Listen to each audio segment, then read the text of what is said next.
ये मॉरिशस में कौन है? वो शायद अलिया बाजी हो।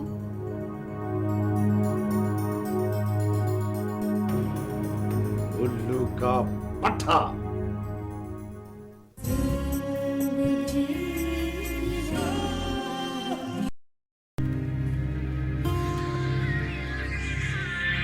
हेलो जी, अस्सलाम वालेकुम अंकल। हेलो वासिफ, अलिया पहुंच गई खैरियत से? जी बिल्कुल, बस अभी पहुंचे जी। वो फ्रेश होकर चेंज करने के लिए गई है, तो आप कहते हैं तो मैं बात करवा देता हूँ। नहीं, कोई ज़रूरी नहीं है। जी बेहतर। शान से ठीक है अंकल? हाँ बिल्कुल ठीक है। अच्छा, मैं तुमसे फिर बात करता हूँ। ओके जी, ओके। खुदा हाफिज अंकल। उसने सबके सामने मेरी इंसल्ट की है भाईजान, सबके सामने। देखो आमिर, ये लड़कियां जो होती हैं ना, ये जज्बाती होती हैं। इन्हें गुस्से से नहीं, प्यार से काबू किया जाता है। लेकिन मैं अपने इस दिल का क्या करूं जिसमें शहर के लिए अब सिर्फ आग ही आग भरी हुई है। देखो आमिर, मैंने तुम्हें पहले भी समझाया था और अब फिर समझा रहा हूँ कि अपने इस दिल पर काबू रखो और इस दिमाग का इस्तेमाल करना शुरू करो, वरना तुम उस लड़की को कभी भी हासिल नहीं कर पाओगे।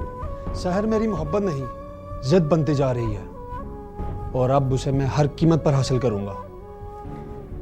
देखो, ये तुम्हारी जल्दबाजी तुम्हें कोई ना कोई नुकसान पहुंचाएगी। मैंने कहा ना कि अपने दिल पर काबू रखो और फिलहाल कुछ अरसे के लिए इस मामले को तुम बिल्कुल भूल जाओ। कैसे भूल जाऊं भाईजान? सुंबल मेरे साथ थी जब उसने भरे रेस्टोरेंट में मेरी इंसल्ट की है। मैं उससे अपना बदला लेकर रहूंगा। देखो, ईंट का जवाब हमेशा पत्थर नहीं होता। मैंने कहा है ना कि इस मामले को कुछ अरसे के लिए तुम बिल्कुल भूल जाओ। अब इसे मैं डील करूंगा। तो फिर आप वो सब फेवर्स देना बंद कर दें उसे जो आजकल टेंडर्स की सूरत में दे रहे हैं। तुम इस वक्त जोश में हो, ऐसी कैफियत में सही फैसला नहीं कर सकते। मुझे नहीं पता, आप उसे दिए गए तमाम टेंडर्स वापस लें या फिर कैंसिल करवा दें। देखो, बच्चों की तरह जिद मत करो। दुश्मनी करने का भी एक सलीका होता है। अगर उसने तुम्हारी बेइज्जती की है ना, तो हर्ट मैं भी हुआ, और अब तुम वही करोगे जो मैं कहूंगा, समझे? जी भाईजान।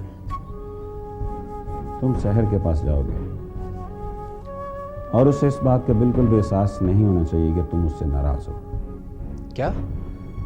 बल्कि अगर तुम्हें इस वाक़े के लिए उससे माफ़ी भी मांगनी पड़े तो मान लेना। नहीं भाईजान, ये मैं नहीं कर सकता।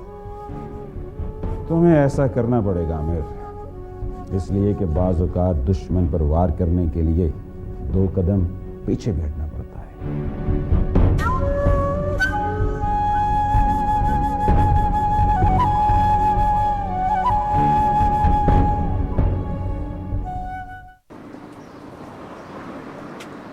हाँ भाई, क्या बात है? लिखा तुम कौन होते हो पूछने वाले? Sam, I am my boyfriend. तुम ये बकवास कैसे कर सकते हो? स्टॉप दिस नॉनसेंस, मैं पुलिस को कॉल कर लूंगा। भाई please come down, this is Dubai. लेकिन वो मेरी बेटी है। She is my friend. कुछ दिनों से उसका मोबाइल ऑफ जा रहा है। मुझे शक है तुम लोग उसके राइट्स किल करना चाह रहे हो। Sam, how can you say that? I know about Pakistani parents. मैं खुद पाकिस्तानी हूँ। पाकिस्तानी बाप उसकी बेटी को कभी उसकी मर्जी नहीं करने देता। तुम लोगों ने उसको सजा दी और उसको गायब कर दिया। तुम ये बकवास कहीं और जाकर करो। Now get out from my house. I think police ज्यादा अच्छा हैंडल करेगी। सैम प्लीज समझने की कोशिश करो, हमने ऐसा कुछ नहीं किया है। मेरी अलीहा से बात कराओ, कहाँ है वो? She is not here. जब वो आए तो बात कर लेना। Now get lost. देखिए, अगर कल तक उसने मुझसे बात ना की तो मैं पुलिस तक जाऊंगा, एंड आई मीन इट।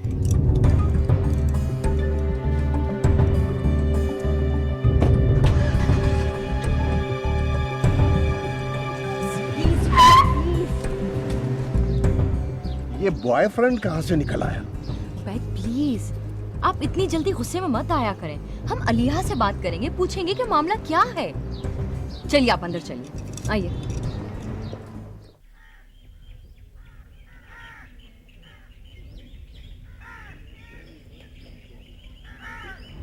तुम यहाँ क्या कर रहे हो? यहाँ आने की जुर्रत कैसे हुई तुम्हारी? तुमने जो कुछ सुना है तुम उसका गलत मतलब ले रही हो। अच्छा, मैं तुम्हारे पीछे पड़ी हूँ ना, शादी करने के लिए मरी जा रही हूँ। यही सब बकवास की थी ना तुमने उस लड़की के सामने? वो सब तो मैंने मजाक में कहा था। मजाक और हकीकत का फर्क मैं बाखूबी जानती हूँ। तुम्हें मैंने अपना दोस्त समझा और इसीलिए अपने करीब आने दिया, लेकिन तुमने तो अपनी दोस्ती का भी लिहाज नहीं किया। ओके, गुस्सा थूक दो सर। देखो मैं तुम्हारे पास खुद चल कर आया हूँ तुमसे सॉरी करने के लिए। आमिर, तुम मेरा भी टाइम वेस्ट कर रहे हो और इवन अपना भी। मैं अब तुमसे कोई वास्ता नहीं रखना चाहती। मेरा हाथ छोड़ो। ऐसे लीव माय हैंड, तुम बहुत पछताओगे। हाथ छोड़ो मेरा। तुम मेरी दोस्ती ठुकरा के अच्छा नहीं कर रही हो साहब। My foot.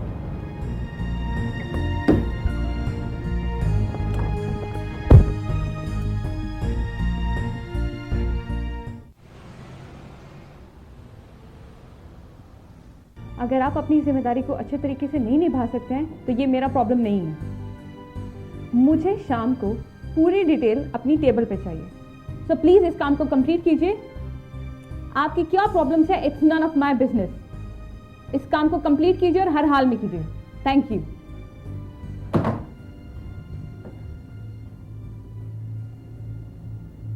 क्या ऐसे क्यों देख रहे हो?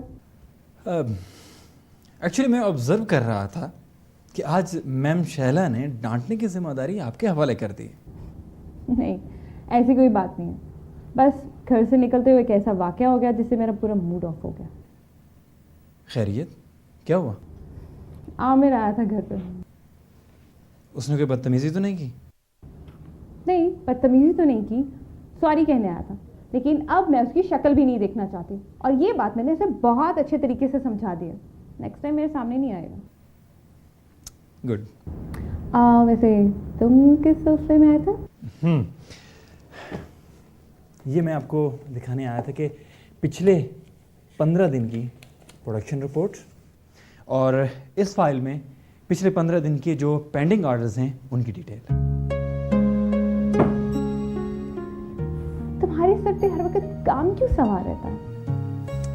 जाहिर है ये मेरी जिम्मेदारी है और अपनी ऑफिस टाइम में मुझे अपनी ये जिम्मेदारी कंप्लीट करनी होती है। और अगर मैं तुम्हारी जिम्मेदारी थोड़ी देर के लिए चेंज कर दूं तो? मैं कुछ समझा नहीं। शैला बिजी है, मुझे फैक्ट्री के विजिट पे जाना है और तुम मेरे साथ चल रहे हो। That's it.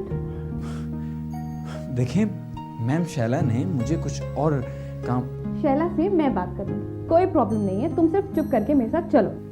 देखें, आप बात को समझ नहीं रही हैं। मैं तुम अपनी बॉस का ऑर्डर डालोगे? हाँ, चलो। चलिए।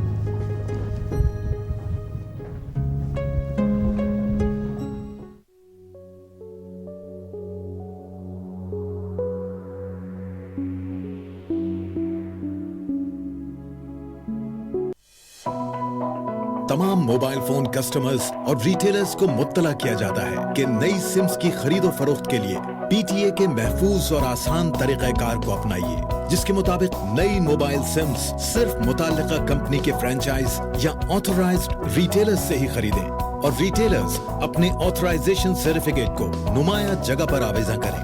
असल कंप्यूटराइज्ड कौमी शनाख्ती कार्ड के बगैर सिम की खरीदो फरोख्त नहीं की जा सकती। कस्टमर्स और रिटेलर्स को ख्याल रखना चाहिए कि कस्टमर का कौमी शनाख्ती कार्ड और खरीदी गई सिम का नंबर मुताल्लिका कंपनी को SMS किया जाए और इसका तस्दीकी SMS भी वसूल किया। आपने यहाँ पे भी घर ले लिया? मुझे काम यहाँ पे करना है तो फिर वो घर भी तो बनाना पड़ेगा। लेकिन यहाँ क्यों? पाकिस्तान में क्यों? वहाँ पे तो आपके रिलेटिव्स हैं। यहाँ खूबसूरती बहुत ज्यादा है, मुझे बहुत सुकून मिलता है यहाँ। अपने वतन से भी ज्यादा। तुम्हें पाकिस्तान बहुत पसंद है? बहुत ज्यादा। ओके, तो हम पाकिस्तान सेटल हो जाएंगे।